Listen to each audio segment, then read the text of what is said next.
Thank you for watching. I'm Wes of the Universal Life Church of Massachusetts, and today I want to talk about a subject that a while ago, months ago, someone asked me to comment on Alice in Wonderland and do what's the true meaning of Alice in Wonderland? What's the hidden meaning? Well, I wasn't too familiar with it, so I had to do a lot of studying, which included reading the book, reading some things about Lewis Carroll, the author, and doing a lot of research to find out who Lewis Carroll was, because in order to understand what an artist was trying to portray in his art, you have to understand who he was. Kind of like The Wizard of Oz or Star Wars. There's a meaning behind it, and if you understand the creators, then you can understand the story. Now, Alice in Wonderland is a story for children, and it's kind of nonsensical, and it has a lot of nonsense, just the interaction between the characters. I'm not going to get into the story itself, but an overview is Alice is playing down by the river, and she sees a rabbit, and she follows the rabbit into the rabbit hole, which brings her to another world. And because of all the nonsense in the other world, with the characters, who are basically animals except for the queen, we can make this out to be anything we want. Now, online you will see that there are people who are saying this is about drugs, this is about a LSD trip, and there are others that relate Alice in Wonderland to other things. Some went as far as to say Lewis Carroll was predicting the assassination of Kennedy. I mean, out there, stuff, and the reason for this is because when something doesn't make sense, people try to make sense of it. So they search with confirmation bias. In other words, they search for things to confirm their bias within the story.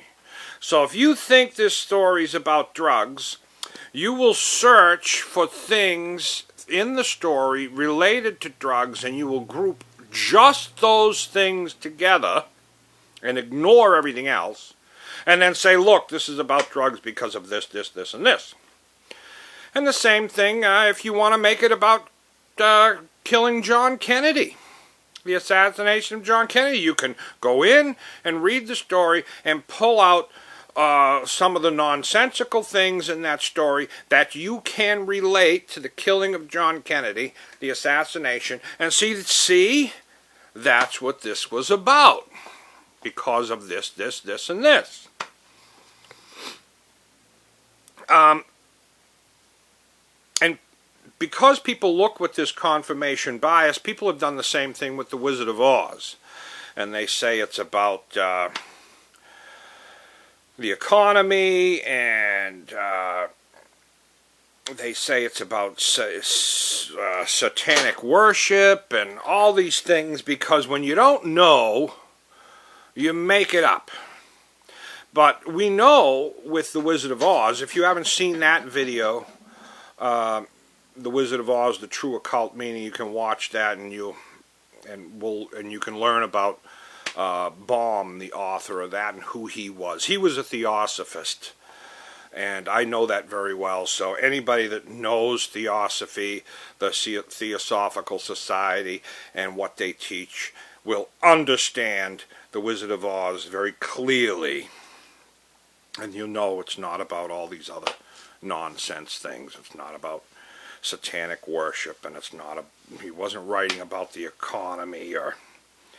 No. He was a theosophist, and he was telling a spiritual story. The Wizard of Oz, the great and powerful Oz, is a relationship to God and what that is. But that's you can go watch that video. This one's about Alice in Wonderland, what this story was about. Because this is a nonsensical story. Kind of crazy with talking animals and the Mad Hatter and all kinds of things that don't make sense, and we can make it into anything we want. But it doesn't matter what we want. What matters is who Lewis Carroll was. And Lewis Carroll was Charles Ludwig Dawson. That's who he was born. Charles Ludwig Dawson. And he went to Oxford University. And he worked there. And Alice was an actual person. Alice was a friend of Lewis Carroll, or Mr. Dawson. One and the same. So, Alice was the child of the dean of the college. And he would go and visit where the deans worked during the day, and he would visit with the children. He had several children, 5, I think. But Alice was his favorite, although he liked all the children. And he became very close friends with them. Now, Lewis Carroll was 22 years old. Alice was 4. And to give you an idea of who Lewis Carroll was, in today's world, he would be like Michael Jackson, who had who admired children and liked children because his mind was, he didn't forget what it was like to be a child.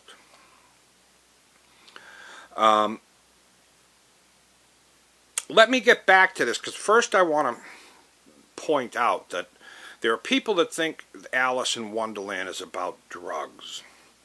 And like I was saying, they pick out the fact that Alice ate a mushroom and the fact that the caterpillar smoked a hookah, and because of those reasons, this is a psychedelic trip and Lewis Carroll was a drug addict.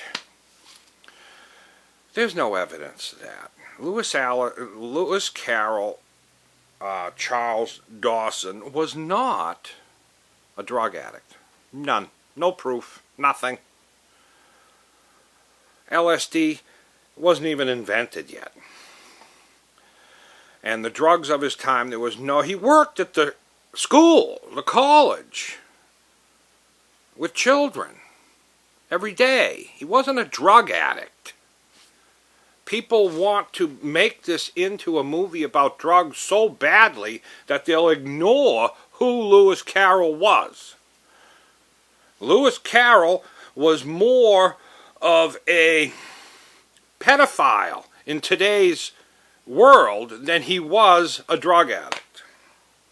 I'm not saying he was a pedophile, because none of the children that he was ever friends with said anything bad about him in any way. But he did have an affection for children, young children. And when he wrote this story, he wrote it for Alice. One day when they were out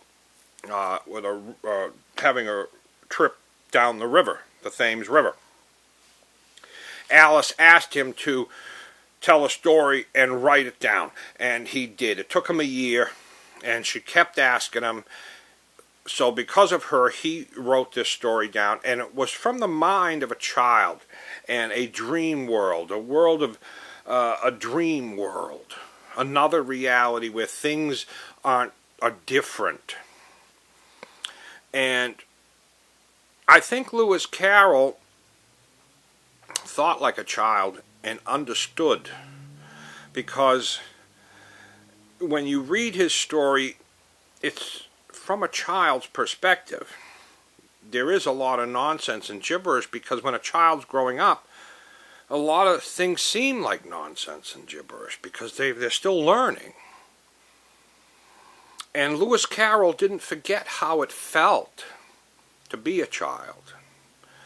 So that's why this story really resonates with people, because it touches their inner child. And this style of writing, nonsensical, after Lewis Carroll, Dr. Seuss continued that style of writing, and it was very popular. But so it's not about drugs. It's a nonsensical story. There isn't really no hidden meaning. It is what it is on the surface. It's a nonsensical story for children. Now, you can use your imagination and make it into a conspiracy theory about the moon landing, if you like. But that's you. In Lewis Carroll's mind, he was making a story for a child. And he was trying to express it in a way that a child would relate to it and understand. And what is amazing is he wrote the first copy out, the first edition, the first copy. He wrote it out on paper, drew the illustrations on the pages where the words went around it. He didn't use a whole page, which was kind of unique for its time. And it's the first copy that he did is a beautiful work of art. And the amazing thing is, he was such a perfectionist.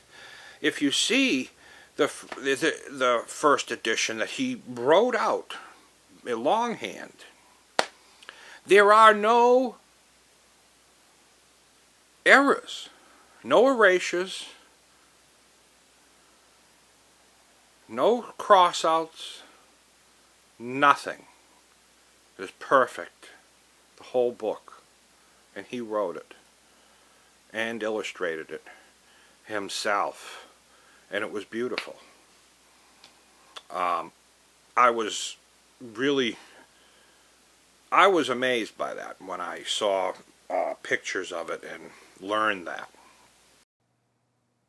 Here are a few pictures of the book. You can see it's handwritten and beautifully illustrated by Carroll himself. It was really a great work. It was later the illustrations done by somebody else and put into print. But so he was a unique individual, and he had an affection for young children. Now, he was a pedophile. I mean, some people say, oh, because of the culture back then, it was accepted. Doesn't matter. If he was a pedophile today, then he was a pedophile then. Just because the age of consent was 12 years old, and a bunch of men sitting in a room decided that that was legal back then, it doesn't change it morally at all. Laws don't determine morality. Never did, never will. Because there is a lot of things that are legal that are not right. There's a lot of things that are legal that are right. But it's not a determination of right and wrong, legality. So, even though he never, well, he may have, at one point, Lewis Carroll had a falling out with Alice's mother and father and family, probably because he was getting too close to Alice. And he was kicked out, went into exile, was kicked out of the college, and eventually he did go back, but things were never the same. And there's a lot of speculation on why it was, but I think it's obvious. And some people will argue, no, no, no, because they like the story, they don't want it to be a pedophile story, so they deny it. But Lewis Carroll was taking pictures of children naked. So I don't know what you call that, but I call it being a pedophile. Now, he may never have acted upon it, but just because you don't act upon it doesn't change the fact that you're a pedophile. Now, maybe he had an affection for children in a way that was non-sexual, but he was taking pictures of them naked. He was a photographer as well, the early days of the cameras. So, that's the truth. Now, you can make excuses and say, no, he was just an artist. But when you stop and look at the pictures that he took and look at the expressions on the faces of the girls, they're not happy with this. And that's where I draw the line, because then I know if I can see they're unhappy, then they're not doing this with their own will, free will. And that's the truth, the way I see it, in my opinion. So that's what I think about Alice in Wonderland. It's a great, he was a, to me, I don't get the idea, I just don't get it, why the story was so popular. I guess it does touch the subconscious inner child in all of us, and we like a nonsensical story. But that's all it is. It's a nonsensical story. It's not about a drug trip. He wasn't an addict. He was a pedophile. And his mind was a little bit different, and he was coming at things from a different perspective than mainstream society. So that's why maybe people look to drugs and say, oh, that's why. But no, the reason why is he was a pedophile and he was thinking of things through the eyes of a child. And this turned into the story, The Adventures of Alice in Wonderland. And if it seems nonsensical, it's because it is, and it was. But it has nothing to do with drugs.